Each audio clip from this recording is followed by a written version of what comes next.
Today we're going to be talking about overcoming the power of sin. What's up, Students United? My name is Nick. I'm one of the pastors in our network.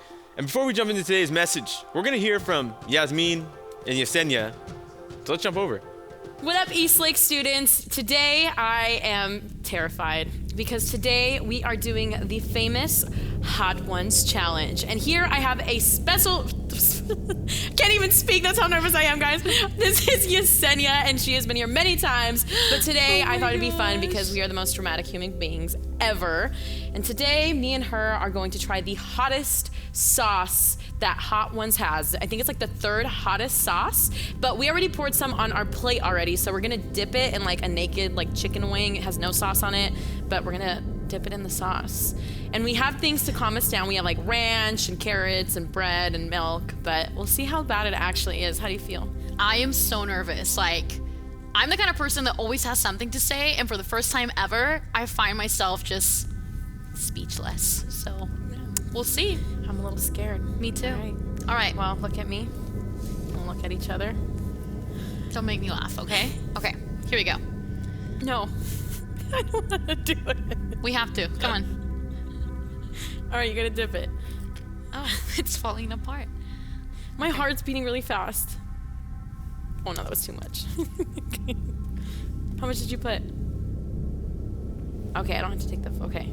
So this is what the chicken looks like. I already dipped it. Can you guys see it up close? Oh, it's not focusing. I'm so sorry. There we go. Are you ready? Yeah. I'm gonna throw off already. Okay. 3. We got it. 2. My hands are sweaty. 1.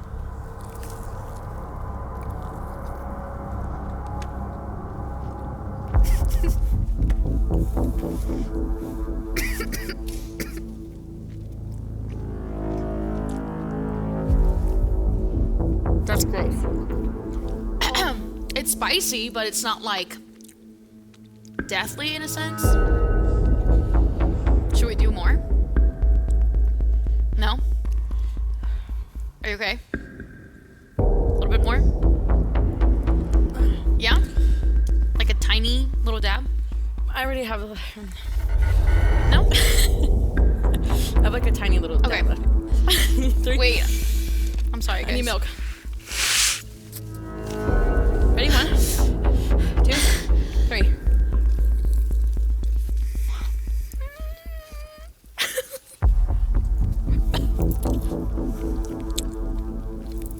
I'm not gonna fire.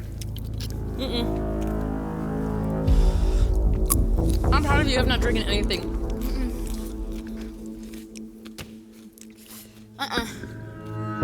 No.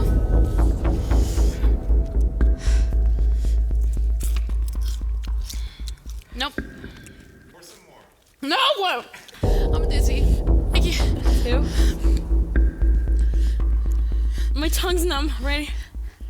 3, 2, 1.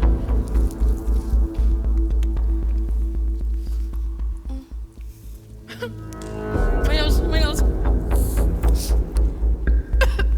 No. Lord, if you want to take me today, this is the moment. It's hot. Yep. Alrighty, guys. Thank you so much for joining us for the Hot Ones Challenge. And if you want to do this challenge, we want to know. DM us at students. Right here. DM us here. Someone's gonna put it here. And we hope you enjoy the service. Talk to you later.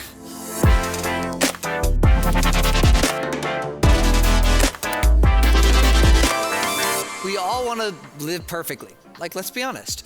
But so often sin gets in the way, and then our sin is controlling us, and then we're not controlling our lives anymore, and no one should feel like they're not good enough.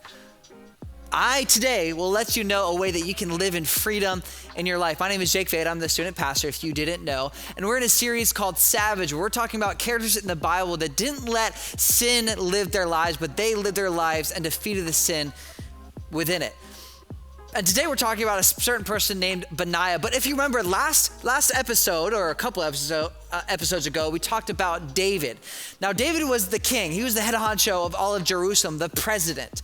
But he went from like a little shepherd boy to being not only the king of Jerusalem, but like the most influential man in all of the Middle East. He defeated Goliath, he became the king, he went through a couple of mistakes. I mean, this dude was basically and still is a pillar of our Christian faith. And of course, we're still talking about him today. But if you didn't realize, there's other people in the Bible, specifically around David, that made him the most influential man almost in the whole entire Bible, besides, of course, Jesus. And the people that made him the most influential man are actually people called the mighty men. If you haven't heard about it, I honestly didn't hear about it until like my college years. No one ever talked about the mighty men who surrounded David. They're kind of like the Secret Service or the Navy SEALs. I mean, right? The Secret Service just makes sure that if the president walks into a room, that there's no snipers in front of buildings, that there's no bombs in cars, that there's no people with knives. That they make sure everything is safe so that the president can come, give his message, inspire people, and move on to the next place. Or like the Navy SEALs, the most fit men in our whole entire country that protects us. These mighty men surrounding David were these people. They were a big deal. And out of the ringleader of these mighty men, the boss of the boss, his name was Banaya. I mean, he was a savage. He was a dude that not only protected David, but also was the guy that David went to when he needed guidance, when he needed help. Banaya, you could almost say, was the second most influential man in all of the Middle East, but nobody really knew his name. So today we're going to expose his story so everybody knows about this dude named Banaya, because I'm guessing you probably have never heard about him before. Today we're talking about him. Right now I want to read you his resume, like the crazy stuff that he did. I'm going to highlight one part of it, and I want to say really how that relates back to the sin in our own lives and how to defeat that. Okay, so check this out. Here is Banaya's resume. There was also Banaya, son of Jehodiah, the son of a valiant warrior from Kabzeel. He did many heroic deeds, which included killing 2 champions of Moab. Another time, on a snowy day, he chased a lion down into a pit and killed it.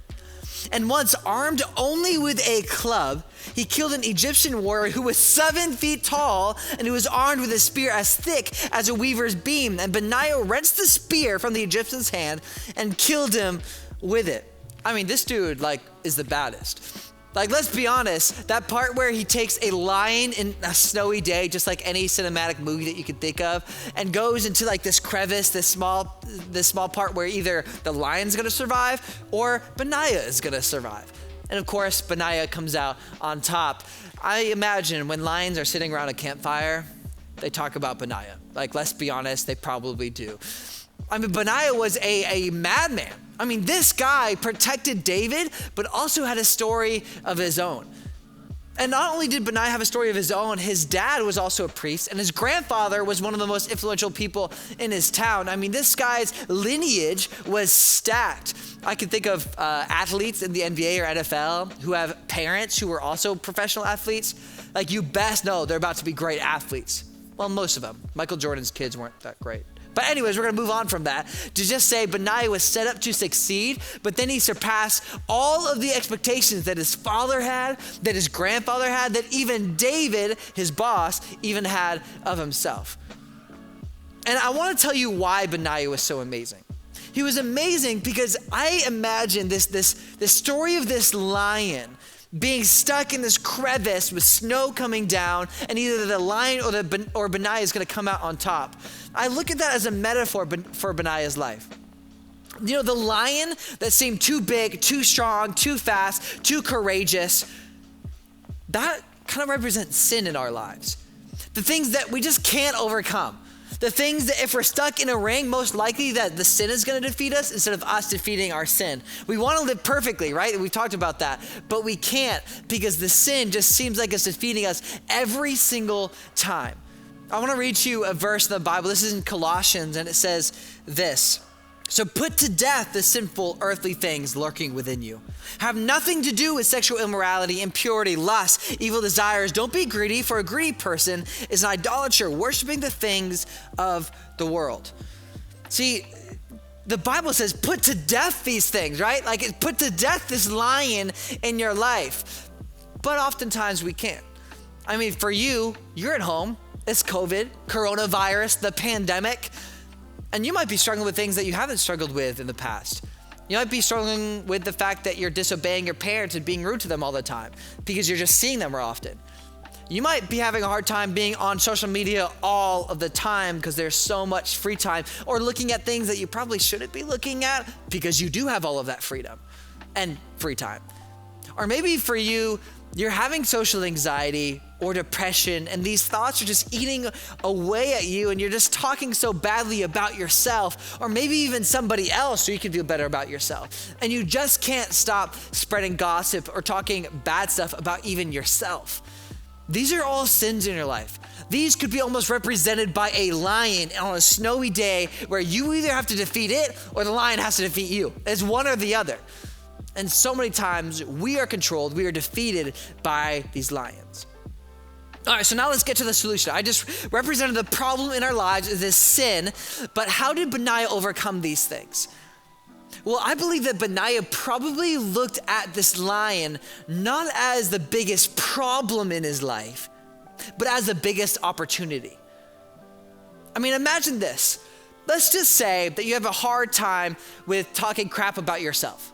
Like all the time, every night when you're going to bed, you're like, man, like I have way too much fat around my stomach. Oh, like I can't believe that I don't even look that great with makeup. I don't know how to take pictures that look great on me and my body compared to all my friends who are taking amazing pictures. And I'm not even that funny. I don't even have a great personality. And you're talking all of this gossip about yourself, and it's a lion in your life, and it's defeating you. But what if you could control the thoughts in your mind? What if you could stand up to these things and defeat that lion and say, nope, I know what God says about me. He thinks of me more than every grain of sand on the earth. He loves me more than he even loves the animals and the birds. And if he loves me that much, I can at least love myself. I'm just gonna go to bed. If you did that, all of a sudden, that biggest problem in your life turned into the biggest opportunity. Because if you defeated that, as soon as the next lion comes, because you best know there's gonna continually be lions in your life, you're gonna be like, no, I already defeated that. I can go on and defeat this thing. It reminds me of my personal story of moving all the way from Ohio to California to be your pastor. And I moved by myself right after college, 21 or 20 years old. And I had no idea what I was doing. But you know what's kind of cool? When I go through the next thing, for example, right now, there's a lot of things starting back up. Like we have physical services for middle school at 5 p.m. On Saturdays. We have physical services for Wednesdays at 6:30 for high schoolers. There's a lot happening. And it's very easy for me to start having insecurities and talk crap about myself. That's a sin. That's a line in my life. But since I already defeated the line in my life that said, Jake, you can't move by yourself. You're not that good. You're not good enough. Because I defeated that, I'm like, shoot, I can do this. I can overcome this. And that's what it does. When you defeat a lion in your life, it turns from a problem into an opportunity. So how do you do this? How do you turn a problem into an opportunity, a sin that's controlling you? How do you start controlling the sin in your life so it doesn't control you? Here's the one way that we do this. Of course, the whole talk is leading up to this one thing. If there's anything that you learn from this talk, it's this. We have to live a devotional lifestyle. It might sound boring, but it's not boring when you wake up at 6 a.m. and the first thing you want to do is scroll through TikTok. But instead of doing that, you sit down with your dumb Bible and you're mad. It's just stupid early in the morning. It's before school. I'm mad. And you start reading, and all of a sudden you are confronted with the truth of the gospel, with the truth of God's love for you. And that confrontation, when we're confronted with the truth of God's love for us, empowers us to defeat the lions in our life. And if we're not living this devotional lifestyle, we're praying to God and we're trying to figure out, what does it look like, God, for me to know the truth of your love for me, to know the truth of overcoming sin, we're not going to overcome it. We're not. We have to live a devotional lifestyle where we are connected to God and we're connected to our friends through God, through growth groups and services and our own personal devotional lifestyle. And if we can do that, all of a sudden things change. Here, check out this line. If you're writing it down, you can write this down. You are not stuck in a den or a crevice with a lion anymore. No. The lion is stuck with you. See the difference there? The lion is not going to defeat you anymore. No, I'm living a devotional lifestyle. I'm confronting the sins in my life, whether it be talking bad about myself, whether it be looking at things I shouldn't be looking at, whether it be disobeying my parents because I'm in pandemic and I'm always around them. All of a sudden, you're going to say, no. I've been closer to God. I've been confronted by the truth, and now I have the tools to defeat this lion and be just like Banaya. Come out on the other side on a snowy day, knowing that nothing controls you besides God's love working through you, no sin. And now you are made perfect through God's love and God's power. I know this is a kind of a preachy message, but I just wanted to tell you, I've dealt with this myself, and you can come out the other side. Your sin does not have to control you. You can control your sin through God's love, living a devotional lifestyle. Now, if you are having a hard time with this, we're about to get into a message or the song here in a second. But before we do that, I want you to just think, what does it look like if I actually attended a physical service? If your parents allow you, safely distanced and all of that. But what if your parents said yes, and all of a sudden you're confronted by the truth of the gospel through people like Yasmin or me telling you, and you're sitting around your friends and they're letting you know, yeah, we can defeat these lions together. I almost guarantee you that you will feel more empowered to look at this lion in your life as something that's stuck with you instead of you being stuck with it. So yeah, please, I encourage you to come to our service, middle school. It's at 5 p.m. on Saturdays. We'll see you there.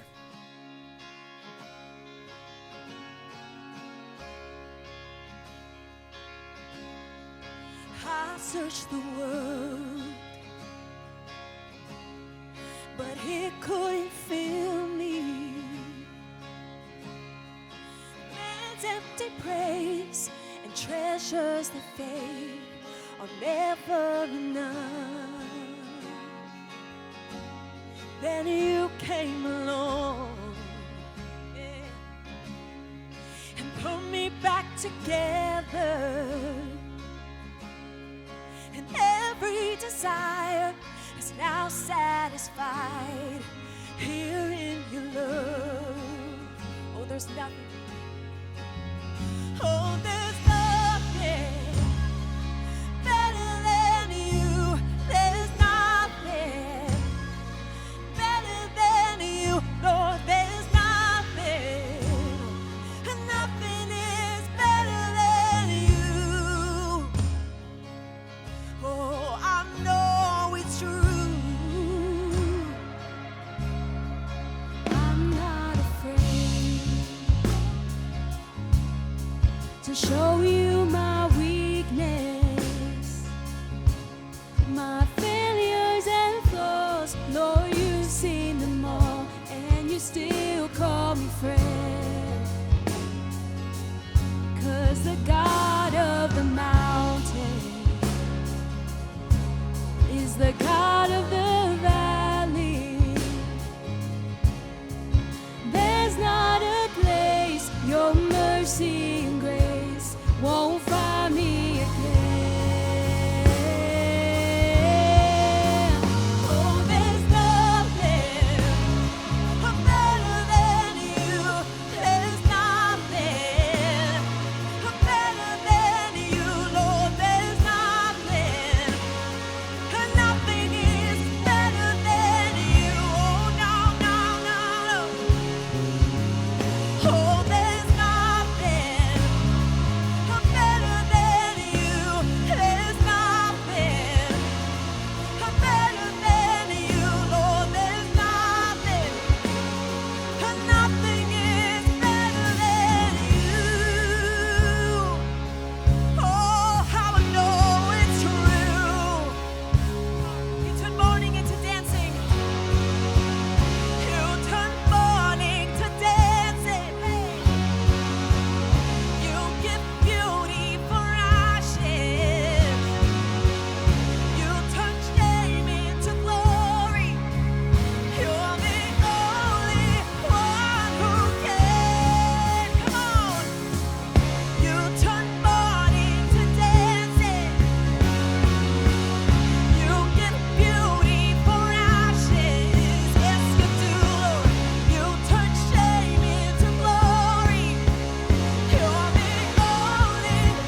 better than you. Lord, there's nothing, no, and nothing is better than you. Oh, there's nothing better than you. There's nothing better than you. Lord, there's nothing, and nothing is better than you. Lord, you took grace into garden. You turned bones into army. Yeah. You turned seas into highways. You're the only one who can. You turned grace into gardens. You turned bones into army. You turned seas into highways. You're the only one who can. You're the only sing loud. You're the only one who can.